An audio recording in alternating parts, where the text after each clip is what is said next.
The wind, a tireless storyteller, rustled through the mopane leaves, carrying whispers across the sun-baked plains of Matabeleland.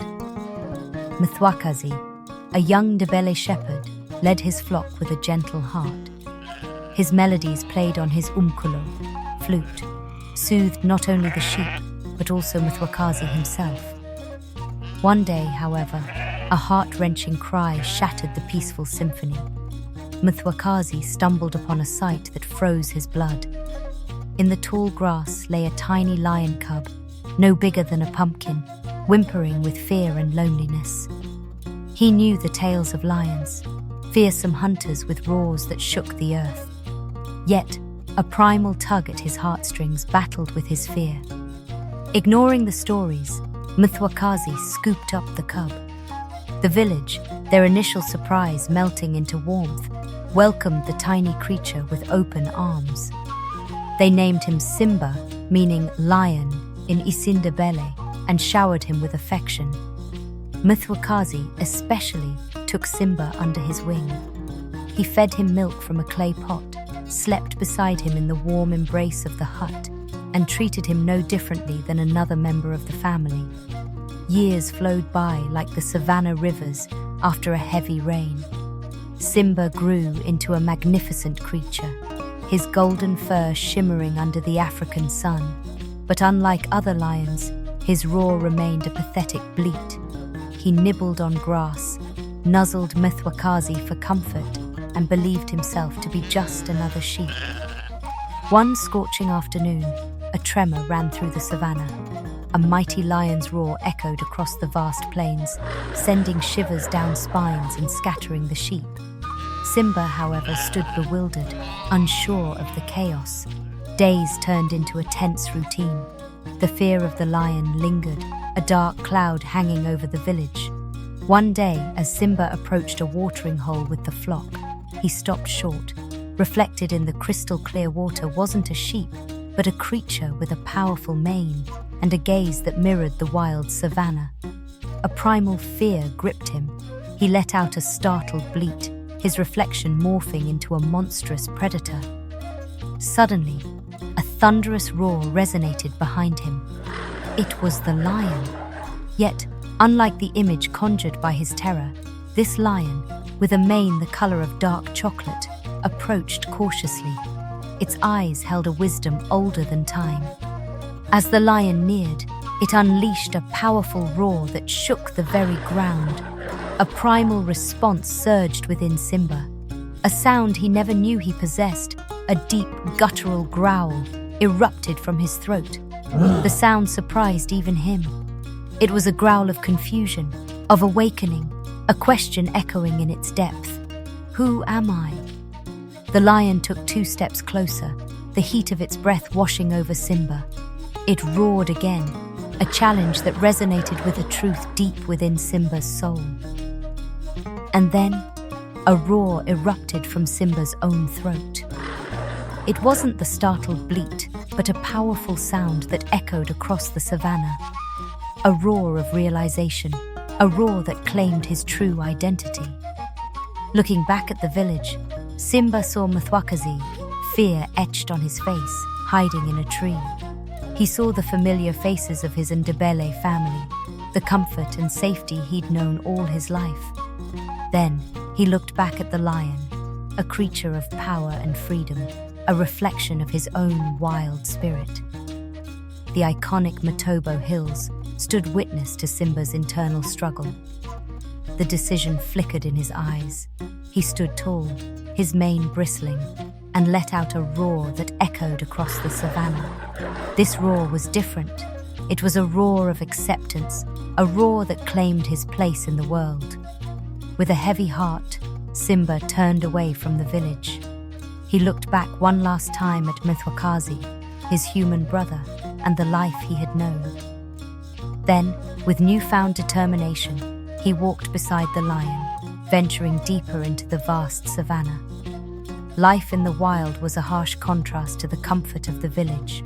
Simba learned to stalk prey with newfound instinct, to chase zebras across the plains, and to survive the unforgiving realities of the savannah. He learned the language of the lions, a guttural symphony of growls and roars, and found a pride that accepted him as one of their own. Yet, with each passing day, a sense of longing gnawed at him. He missed Mthwakazi's gentle melodies and the quiet comfort of the village nights.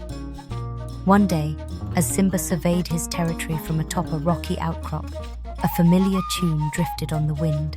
A haunting melody played on the umkulo. A pang of nostalgia shot through him.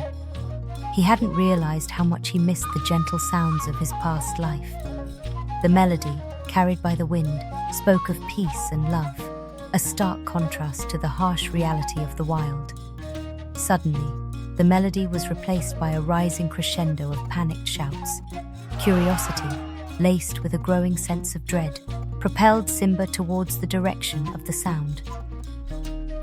As he neared the village, his heart plummeted. A pack of hyenas, notorious scavengers with a taste for easy prey, were wreaking havoc. Their high-pitched cackles filled the air as they circled the terrified villagers who were armed with nothing more than sticks and stones. Simba's blood roared. He couldn't stand by and watch his family, the ones who had raised him with love, being threatened.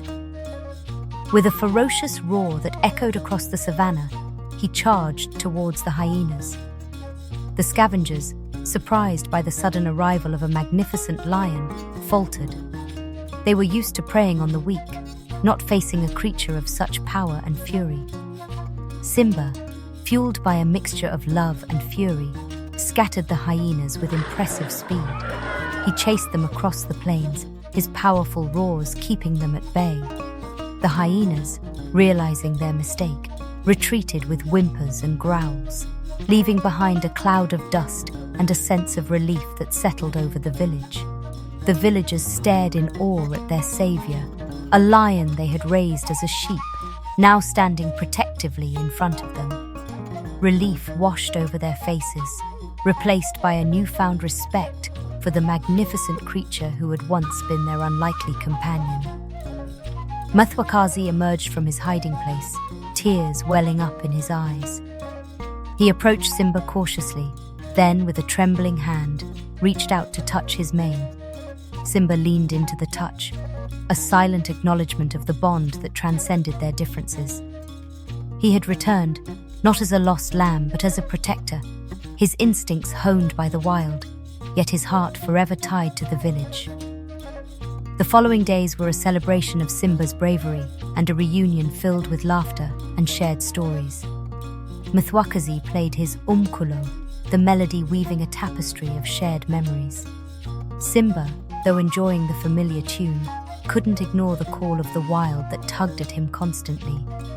One evening, under a star-studded sky, Mthwakazi approached Simba, who lay gazing at the distant horizon. "Simba," Mthwakazi said, his voice thick with emotion, "we understand that you belong to the wild now, but you will always be welcome here, a part of our family." Simba responded with a gentle rumble, a sound of gratitude and love. He knew he had found a place in both worlds. He could be the protector of the village, a guardian spirit who emerged from the wild when needed. Years passed, and Simba's pride grew. He became a wise leader, his mane a symbol of strength and experience. One day, while hunting with his pride, he encountered a young male lion, lost and alone. The male, no bigger than a cub, reminded Simba of his own arrival in the village so many years ago. Simba saw a flicker of fear in the young lion's eyes and a longing for guidance. Memories of Mthwakazi's kindness flooded his mind. He knew what he had to do. Simba nudged the young lion towards his pride, offering him protection and a place to belong. Just as Mthwakazi had raised him, Simba began to teach the young lion the ways of the wild. He instilled in him the importance of loyalty, respect for the circle of life, and the courage to face his fears. Over time, the young lion grew into a strong and capable hunter, becoming a valuable member of Simba's pride. Thank you for joining Mtwakazi and Simba on their heartwarming journey of self-discovery. This tale wasn't just about a lion raised by a shepherd. It was about embracing your true self, no matter where you come from. It explored the powerful bond of love and acceptance that can bridge even the wildest differences. But our adventures don't stop here. If you resonate with Simba's struggle to find his place in the world, hit that subscribe button and turn on notifications. We delve into myths, legends and folktales from all corners of Africa, each one offering a unique perspective on life's big questions. So join us on this journey of discovery. We'll explore the timeless themes of identity, belonging, and the enduring power of love, all wrapped up in captivating stories. We'll see you on the next adventure.